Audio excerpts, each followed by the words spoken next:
Hey guys, this is Finality, bringing you my review of Tales of Xillia, the 13th flagship title of the Tales series.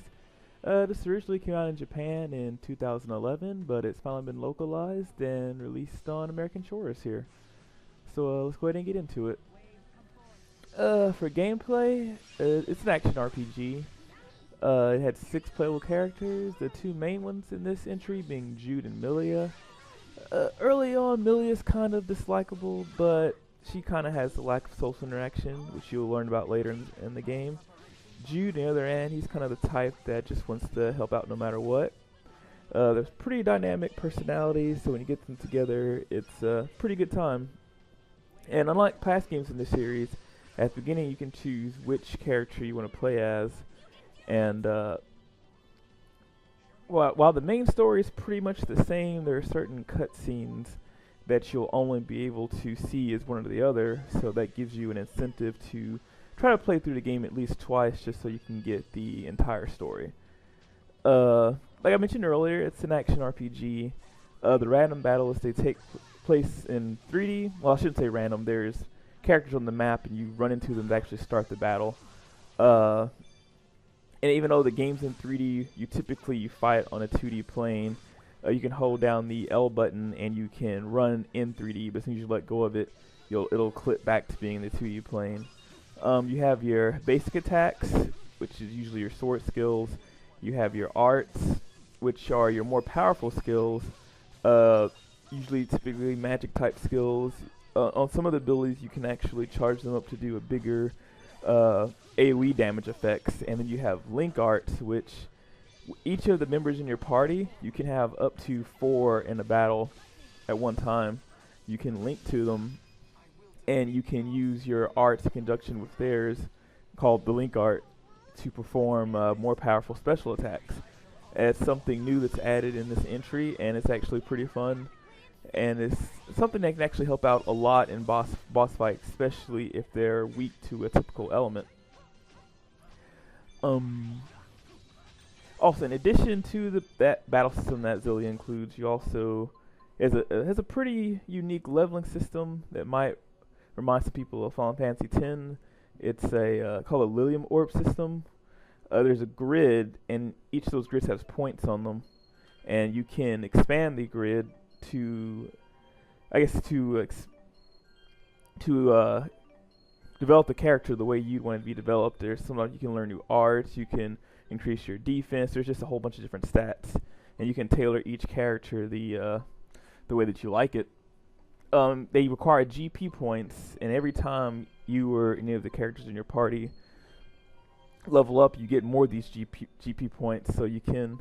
It's pretty different. It's been a while since I played Final Fantasy, so it seemed pretty unique to me. I like it. It's just different from the typical, leveling up system. The equipment's also pretty more in depth than in your typical RPG. Whenever you can go buy items at the shops, you have general item shops, you have weapon shops, you have armor shops. To unlock new items in the game, you have to trade in materials that you find out on the world. So you can either donate them to the item shop or the weapon shop, the armor shop. The more that you donate your materials, the more that part of the item shop levels up, and you unlock new items, and you also usually get discounts on the older items as you keep leveling up. I thought it was pretty cool. Sometimes I forgot to do that and find myself using not so good items because I wasn't trading in to get better ones, but after I realized that, I started to do that more often. In Xillia, there's no world map, which is pretty different. But I like it because it lets you actually get a menu to fast travel to most of the areas that you've been in the past, so that if you want to backtrack or if you want to grind, you can always do that and not have to travel for a long time. You can just go straight to it. Now, graphics-wise, the game does look slightly dated. I mean, Tales games have never been, graphical masterpieces, but it looks pretty decent. The characters themselves are pretty well done. Just some of the environments can look a little drab, especially the textures if you get too up close. But you also got to remember this is a 2-year-old game. Originally came out in 2011 in Japan, So it's not while it's not old, it is slightly dated. I would suggest this game to anyone who's really big into RPG games, especially if you like action RPG games. Tale series, it's just a little bit different than your typical RPG. A lot of fun to play. The action oriented will probably draw more people in who don't like the traditional turn-based RPG. The previous game of this was Tales of Grace's F, and I myself find it typically a little bit more fun than Grace's F, especially the story.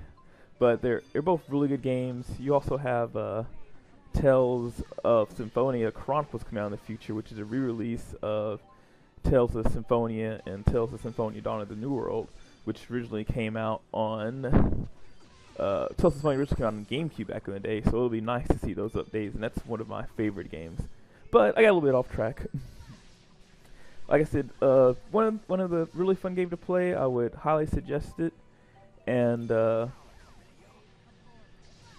would go out there, buy it, and play it. This has been Finale. If you like my video, if you enjoyed my video, like my channel, leave a comment. I'm pretty new to this, so any comments or suggestions you have for me, I'll take to heart or message me, and I'm out.